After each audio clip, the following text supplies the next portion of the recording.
მოხვედი? ხო გამაგდე. ხო, გაგაგდე. მივდივარ. დადი და ახ მოსული არ დაგინახო. ჩამს ნერვებზე თამაშობ. ვირატო მოხვედი? ამას ახლა აღარ აქვს არავის არ მნიშვნელობა. ის აქვს მნიშვნელობა. სამშვიდობებლად მოვედი. რისთვის? ხო, განთავისუფლებ სულ ყველას ჩემგან. დიდი ხარ? გასაცილო არა. შენი ხმა ახლა წყურში მიწვი. რომელი ხმა? ასია საჭირო. გახსოვს. მერე. ხო და გამატახსირებ. ყველამ. ვინ და შენ? და თურმე დედა ჩემმაც.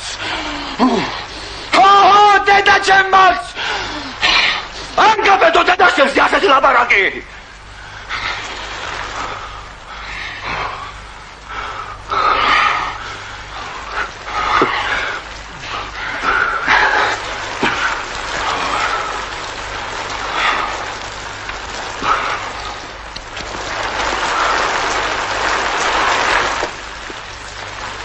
არ გაბედო დედაშენს ასეთი ლაპარაკი.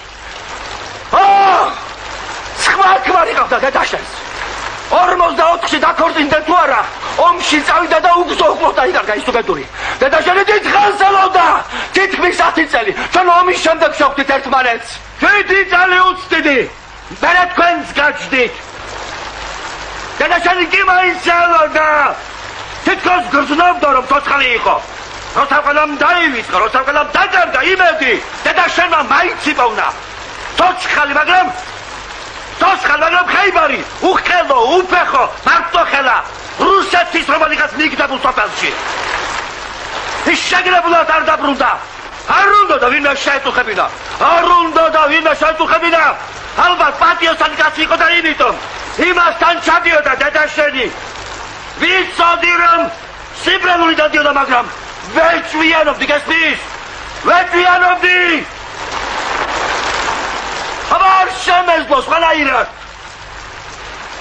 ავდეგი და ბოლოს დადი! ყველაირად არ შემეძლო მაშინ. როგორ მოიქცევდი ჩემს ადგილას?